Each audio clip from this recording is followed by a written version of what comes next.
लोकतंत्र में मुसलमान परेशान, आखिर उन्हें चाहिए कौन सा निजाम। नमस्कार, आदाब दोस्तों।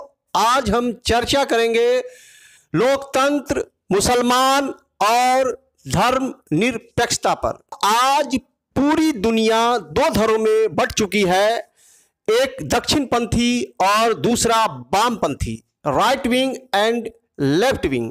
दोस्तों, जहां तक मुसलमानों की बात है, इंडिया से लेकर यूरोप तक लोकतंत्र में अपने आप को असहज महसूस करते हैं और असुरक्षित महसूस करते हैं।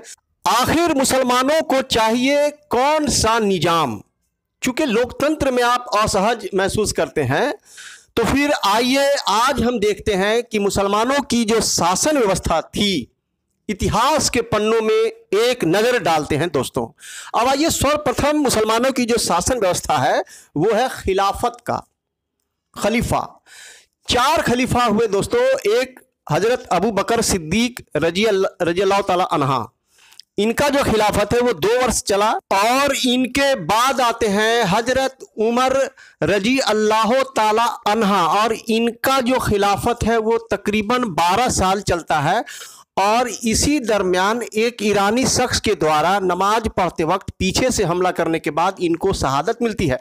दोस्तों, कारण क्या था कि हजरत उमर रज़ियल्लाहु तआला अन्हा के शासन काल में ही ईरान को फतह किया था मुसलमानों ने, तो फिर एक ईरानी शख्स के मन में बोझ था। अब मैं आपको एक बात और बताता चलूं कि ईरान पर मुसलमानों की फतह होती है, मुसलमान ईरान को जीत जाते हैं, लेकिन इससे पहले ईरान एक पारसी धर्म को मानने वाला मुल्क था।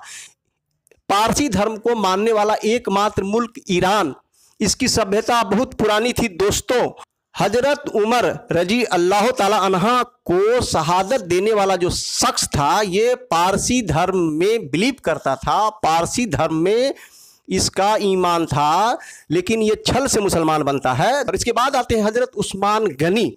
हजरत उस्मान गनी का जो खिलाफत है ये तकरीबन 12 साल चलता है। और फिर हजरत उस्मान गनी भी शासन काल के दरमियान ही इनको भी शहादत मिलती है। होता क्या है कि बहुत सारे जो मुसलमान हैं इनसे नाराज हो जाते हैं। हालांकि इन मुसलमानों को मुनाफिक मुसलमान कहा गया है। और नाराज मुसलमान क्या करते हैं कि हजरत उस्मान गनी के घरों को चारों तरफ से घेर लेते हैं और अपने ही खलीफा को उन्हीं के घर में कैद कर लेते हैं। तकरीबन 40 दिन तक ये घेराबंदी चलती है। खाना और पानी के लिए मोहताज हो जाते हैं हजरत उस्मान गनी, और फिर उन्हीं के घर में उनको शहीद कर दिया जाता है, उन्हें शहादत मिलती है। दोस्तों, कारण क्या था? मुसलमान नाराज क्यों थे? हजरत उस्मान गनी पर इल्ज़ाम ये था कि ये परिवारवाद करते हैं। और भी जो कारण होंगे इसके लिए आपको डिटेल में एक अलग वीडियो बनाकर मैं बतलाऊंगा। इसके बाद आते हैं हजरत अली। हजरत अली पर जो कुछ विवाद बनता है, हजरत अली खलीफा बनते हैं लेकिन कुछ विवाद उनके शासनकाल में आता है। जैसे जंग जमल, हजरत आयशा रज़ियल्लाहु ताला अन्हा जो थी, ये नाराज चल रही थी हजरत अली से।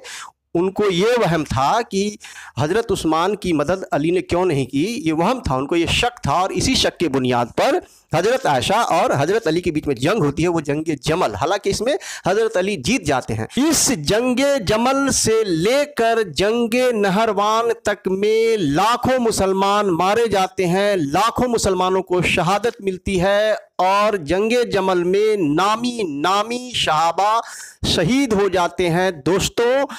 हजरत जुबैर, हजरत तलहा, अनगिनत नाम है दोस्तों। और इसके बाद हजरत अली रजी अल्लाह ताला अन्हा की जो खिलाफत है ये तकरीबन 5 साल चलती है। और फिर इसी दरमियान हजरत अली को भी शहीद कर दिया जाता है दोस्तों। इसके बाद आते हैं हजरत हसन, और हजरत हसन का जो खिलाफत है वो मात्र 6 महीने का है दोस्तों। और हजरत हसन को विष देकर, जहर देकर उनको भी शहीद कर दिया जाता है दोस्तों। और फिर खिलाफत चली जाती है हजरत अमीर माविया के पास। हालांकि मुसलमान अमीर माविया को खलीफा नहीं मानते हैं, हजरत अमीर माविया को खलीफा नहीं मानते। मुसलमानों का मानना है कि यहाँ के बाद राजतंत्र में कन्वर्ट हो गया था इस्लाम का जो शासन सिस्टम था।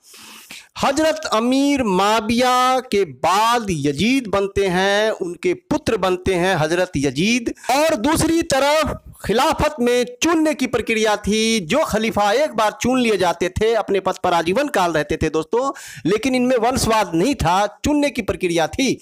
और इस चुनाव प्रक्रिया को बैत के द्वारा खलीफा को चुना जाता था। अब आप कहेंगे कि बैत क्या है दोस्तों? तो आज के ज़माने में आप जब चुनाव में यानी इलेक्शन जब होता है और आप वोट गिराकर अपने प्रतिनिधि को चुनते हैं, तो वोट गिराना और बैत देना यही रिवाज था उस ज़माने में खलीफा चुनने के लिए।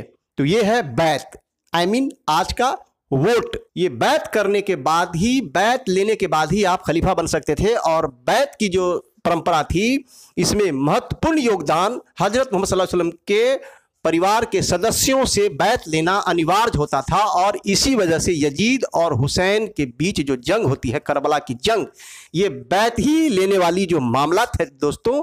इसी करबला के मैदान में हजरत हुसैन को शहादत मिलती है। करबला के जंग में हजरत हुसैन को शहीद कर दिया जाता है दोस्तों। इस्लामी इतिहास में बहुत बड़ी त्रासदी थी करबला वाली जंग।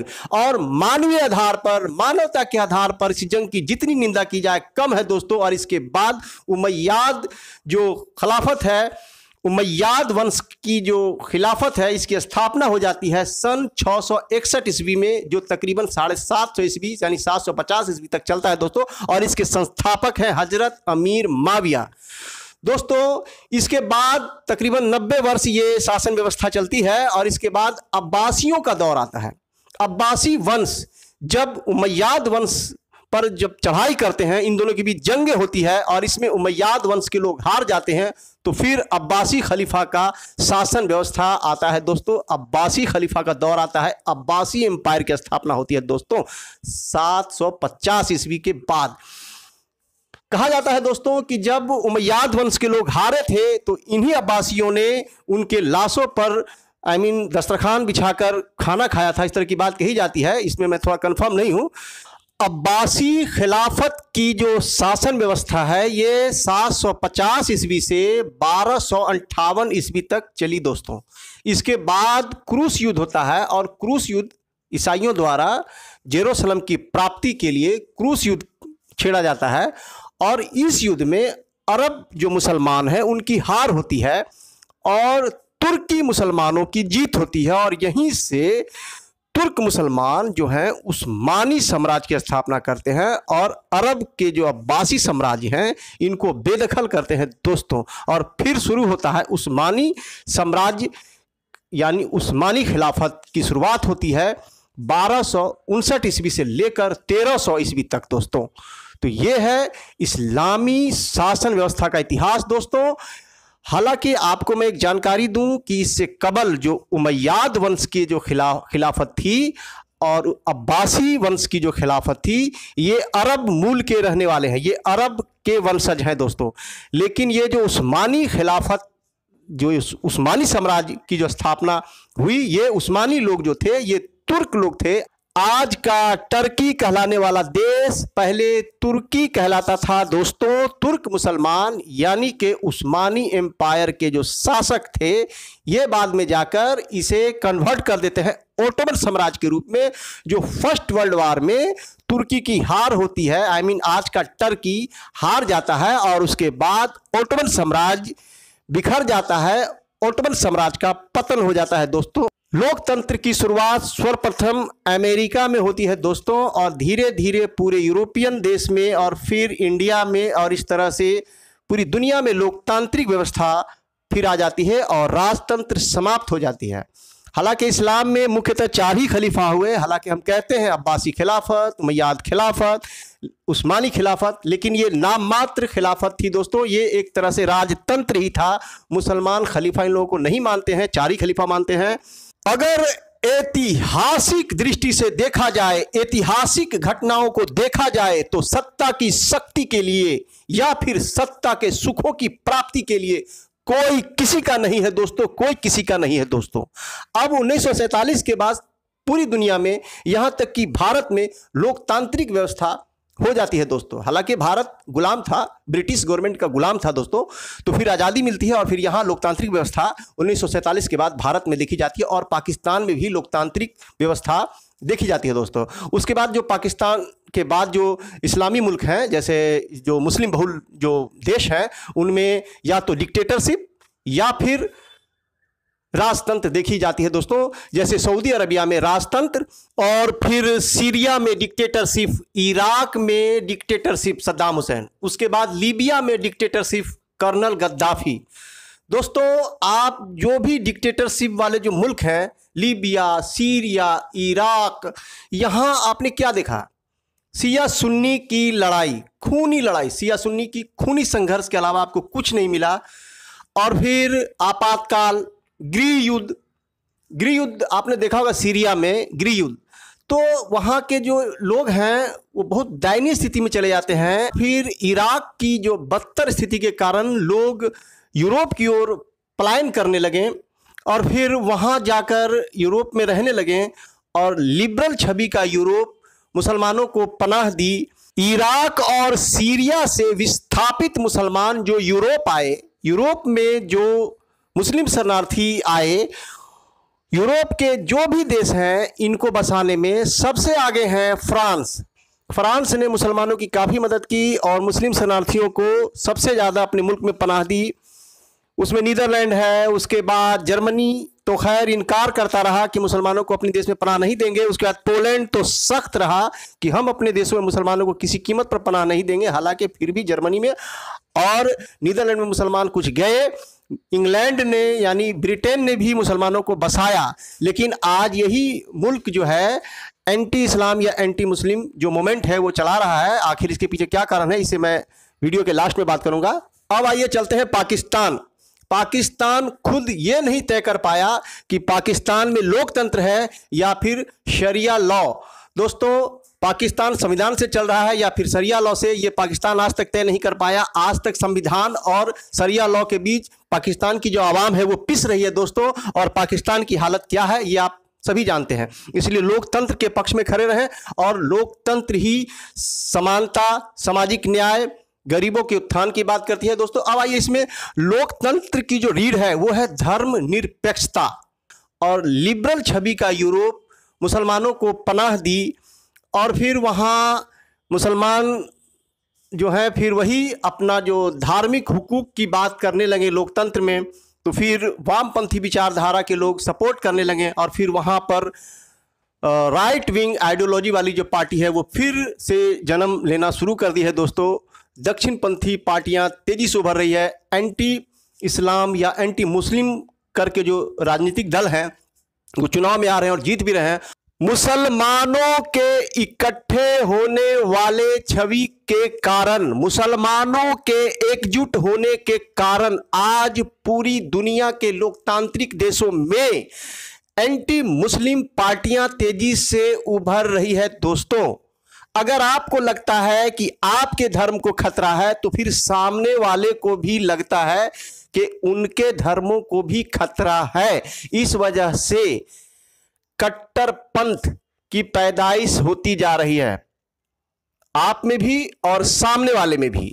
दोस्तों आज देखा जाए तो इंडिया ही नहीं बल्कि नीदरलैंड हो, फ्रांस हो, ब्रिटेन हो या फिर जर्मनी हो या चाइना हो या फिर अमेरिका हो, सभी जगह एंटी मुस्लिम पार्टियां तेजी से उभर रही है। इसके पीछे क्या कारण है, इसके पीछे कौन है जिम्मेदार? हेल्दी लोकतंत्र तभी मानी जाती है जब सत्ता से धर्म को दूर रखा जाता है। इसलिए दोस्तों सेकुलरिज्म की बात होती है।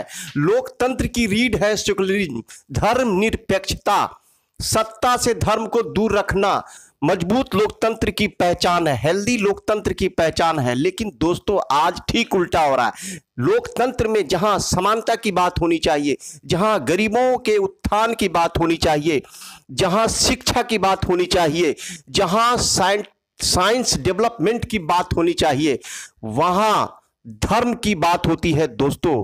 लोकतंत्र बना इसलिए है कि इसमें सारे वर्गों की भलाई दिखती है। धर्मवाद, जातिवाद, क्षेत्रवाद ये लोकतंत्र का दुश्मन है। लोकतंत्र बना ही इसलिए है कि इन चीजों को खत्म किया जाए, समानता की बात हो। सच्चर कमेटी की रिपोर्ट मुसलमानों की दुर्दशा बयां करती है। मुसलमान विकास में पिछड़ रहे हैं, डेवलपमेंट में मुसलमान पिछड़ रहे हैं। इसलिए दोस्तों, चुनाव के वक्त धर्म को आधार मानकर वोट करना गलत है। डेवलपमेंट को आधार मानकर वोट करना सही माना जाता है लोकतंत्र के अंदर। और लोकतंत्र तभी मजबूत होगी जब सभी धर्म के मानने वालों में कट्टरता कम होगी और लोग धर्म से ऊपर विकास को सोचेंगे, साइंस डेवलपमेंट को सोचेंगे और आधुनिक शिक्षा को अपनाएंगे। आधुनिक शिक्षा जन जन तक पहुंचेगी तभी जाकर कट्टरता समाप्त होगी। इसलिए हर लोकतांत्रिक देशों की सरकार का कर्तव्य है कि आधुनिक शिक्षा जन जन तक पहुंचे, न कि मुसलमानों को किनारे कर दिया जाए। और मुसलमानों को भी विचार करने की जरूरत है। उन्हें सोचना चाहिए कि इंडिया के अंदर क्या वजह है कि हिंदू, जो लिबरल हिंदू थे, वो आज कट्टर हो रहे हैं। आखिर क्या वजह है? आपकी कौन सी छवि है जिसको देखकर लिबरल हिंदू भी कट्टर हो रहे हैं और दक्षिण पंथ की ओर जा रहे हैं? दोस्तों, हालांकि इंडिया से लेकर यूरोप तक जो मुस्लिम वोटर्स हैं, ये सेकुलर पार्टी को ही पकड़कर रहते हैं, एकजुट होकर सेकुलर पार्टी को ही वोट देते हैं। लेकिन फिर दूसरे जो कम्युनिटी के लोग हैं, ये दक्षिण पंथी वाली पार्टी को एकजुट होकर वोट देते हैं और फिर दक्षिण पंथी पार्टी जो है वो जीत रही है, जो लोकतंत्र के लिए सही नहीं है दोस्तों। लेकिन मुसलमानों को भी सोचने और विचारने की जरूरत है कि जो लिबरल छवि का यूरोप आज ये भी कट्टरपंथ की ओर जा रहा है। आज लिबरल छवि का यूरोप भी दक्षिण पंथी विचारधारा की ओर लौट रहा है। आखिर इसके लिए कौन है जिम्मेदार? तो लोकतंत्र को आइए हम सभी मिलकर मजबूत बनाएं। हिंदू, मुस्लिम, सिख, ईसाई, यहूदी या फिर जितने भी जाति, पंथ, समुदाय के लोग हैं, ये सभी लोकतंत्र में मिलजुल कर रहें और लोकतंत्र को मजबूत करें। और यही लोकतंत्र की विशेषता है दोस्तों कि इसमें सभी धर्म के लोग वास करते हैं और मिलजुल कर रहते हैं और देश को आगे बढ़ाते हैं। और आज के ज़माने में आधुनिक शिक्षा की बात होनी चाहिए। आज के ज़माने में साइंस ऑफ टेक्नोलॉजी में डेवलपमेंट की बात होनी चाहिए दोस्तों। गरीबों के उत्थान की बात होनी चाहिए, न कि हम जाति धर्म में बट कर रह जाएं और अपनी जो डेवलपमेंट है उसे नीचे गिरा दे दोस्तों।